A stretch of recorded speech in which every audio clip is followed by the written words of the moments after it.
Hi, in this video I'm going to talk about the money and startups. See, money is not a problem anymore for starting a business. But unfortunately, still I can see that in some of the countries like India, the all the incubators are focused on the traditional businesses. Traditional businesses like making a chicken farm, making a food process manufacturing company, and those kind of project came as incubators, and they're looking for investment and start a business.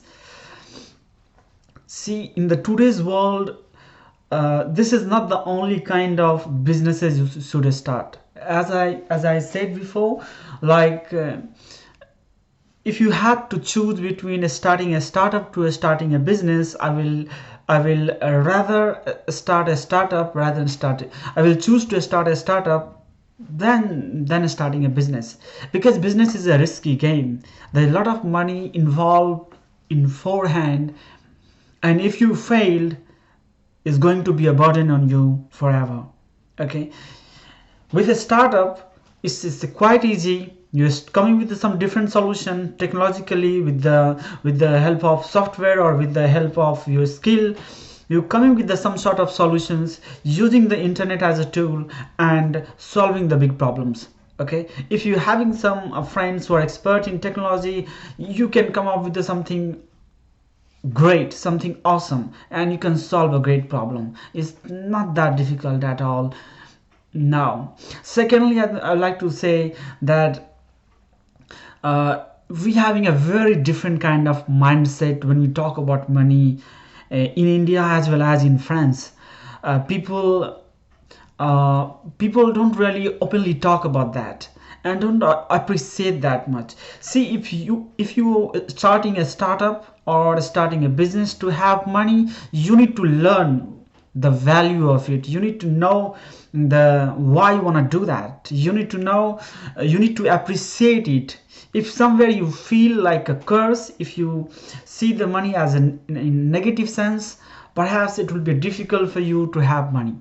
Okay, so the first of all, I would like to suggest that build a positive mindset towards money, and secondly, don't run after money, because money is not should be your objective. This should not be your goal. This should be the mean to achieve your goal. Okay, so the problem you are trying to solve, the solution you are providing, the money will be just in between.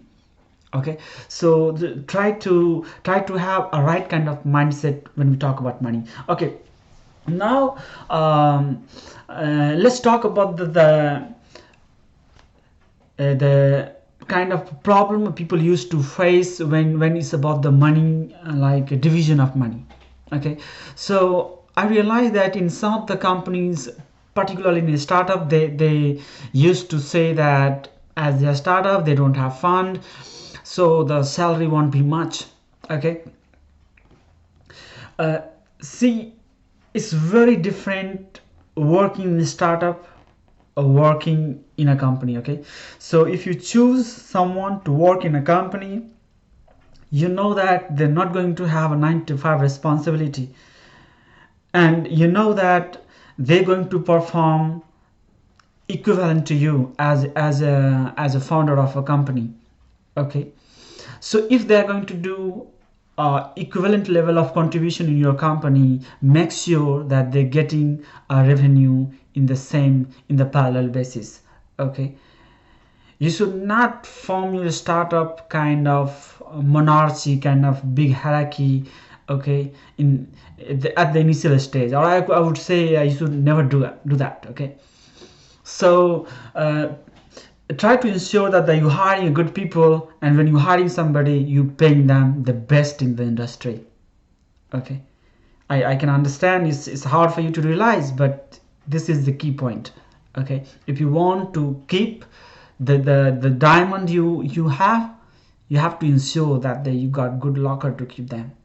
Okay, so keep in mind. Okay, so if you're starting with the two, generally the people ask that which kind of partnership they should start. If you're starting with the two founding partner, start as a 50-50. If you are starting with the three founding partner, start as a 40-30-30. Okay, so this is a best ratio. Like the people are in 40, they're going to be a CEO of the company, or rest 30-30, you're going to manage a different part of the company. Okay, so this is a very crucial point.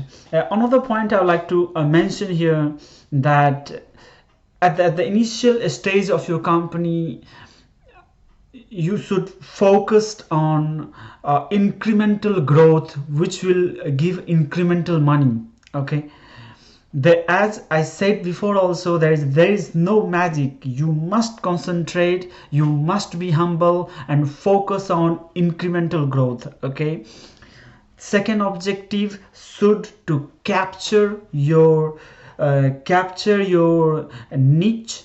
Okay, and be the leader of that particular market segment.